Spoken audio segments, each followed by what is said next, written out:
കുളിപ്പിച്ച് കുളിപ്പിച്ച് കുട്ടനില്ലാണ്ടായി പോയെന്ന് പറഞ്ഞ് കേട്ടിട്ടില്ലേ? ഇത് ആ ഒരു അവസ്ഥയിലാണ് കേട്ടോ. എങ്ങനെ ഒരു കേക്ക് കുളമാക്കാം എന്നതിൽ ഞാൻ മാസ്റ്റർ ഡിഗ്രിയാണ്. കാര്യം എന്താണെന്ന് വെച്ചാൽ, ഞാൻ മനസ്സിൽ ഉദ്ദേശിച്ച ഒരു ഡിസൈൻ ചെയ്യാമെന്ന് വിചാരിച്ചാണ് ഇങ്ങനെ ചെയ്തത്.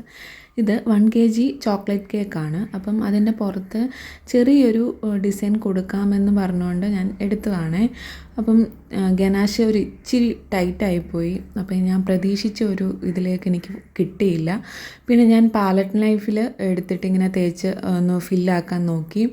എന്നിട്ടൊന്ന് റൗണ്ട് ചെയ്ത്, പാലറ്റ് നൈഫിൻ്റെ ഒരു ഡിസൈൻ ഉണ്ടല്ലോ, റൗണ്ട് ചെയ്ത് നമ്മളിങ്ങനെ കൊടുക്കുമ്പോൾ കിട്ടുന്ന ഡിസൈൻ, അത് വെച്ച് നോക്കി. പക്ഷെ എന്നിട്ടും വർക്കൗട്ട് ആയില്ല. പിന്നെ ഞാൻ വിചാരിച്ചു ഇങ്ങനെ എന്തായാലും കൊടുക്കാൻ പറ്റുകയില്ലല്ലോ. അപ്പോൾ പിന്നെ ഞാൻ വിചാരിച്ചു ഇതിന് പുറത്തുകൂടി ക്രീം തേക്കാം എന്ന് വിചാരിച്ചു. അപ്പം ഞാൻ ഇതൊക്കെ വെച്ച് നോക്കിയിട്ടൊന്നും റെഡി ആവാത്തതുകൊണ്ട് ഞാൻ പിന്നെ ക്രീം തേച്ചിട്ട് അതിൻ്റെ മണ്ടയ്ക്ക് പിന്നെ ചോക്ലേറ്റിൻ്റെ ഗനാഷ് ചെയ്ത് നമ്മൾ ആ ഒരു രീതിയിൽ എടുത്തിട്ടുണ്ട് കേട്ടോ. ജസ്റ്റ് ഇങ്ങനെ ക്രോസ് ആയിട്ട് പാലറ്റ് നൈഫിൻ്റെ ഒരു ഡിസൈനൂടെ ഞാൻ കൊടുത്തിട്ടുണ്ടായിരുന്നു. ആക്ച്വലി ഞാൻ മനസ്സിൽ ഉദ്ദേശിച്ച ഒരു ഡിസൈൻ അത് തന്നെയായിരുന്നു കേട്ടോ. കാര്യം എന്താണെന്ന് വെച്ചാൽ, നമ്മൾ കേക്ക് ചെയ്ത് നമ്മൾ നേരത്തെ ഫ്രീസറിൽ വെച്ചിട്ടുണ്ടായിരുന്നു. അപ്പം ഇതുകൂടെ ഗനാഷും കൂടെ ഒഴിച്ചപ്പോഴത്തേന് കുറച്ച് തിക്കായി പോയത് കൊണ്ട് നമ്മൾ ആ ഉദ്ദേശിച്ച ഒരു ഡിസൈൻ എനിക്ക് കിട്ടിയിട്ടുണ്ടായിരുന്നില്ല. പിന്നെ ബോർഡറായിട്ട് ഒരു വൈറ്റ് കളർ ക്രീമിൽ ഈ ഒരു നോസൽ ഡിസൈനൂടെ കൊടുക്കുന്നുണ്ട്.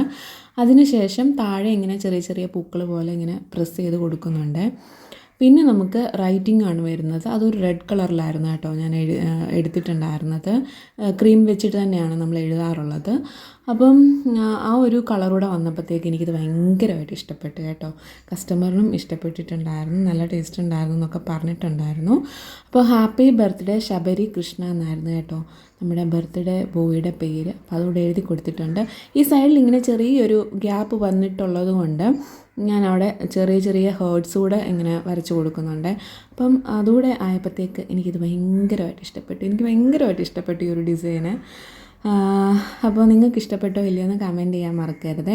അപ്പോൾ ഇന്നത്തെ വീഡിയോ അത്രയേ ഉള്ളൂ. നമുക്ക് അടുത്തൊരു ദിവസം പുതിയൊരു വീഡിയോ ആയിട്ട് കാണാം. Tata bye bye, see U.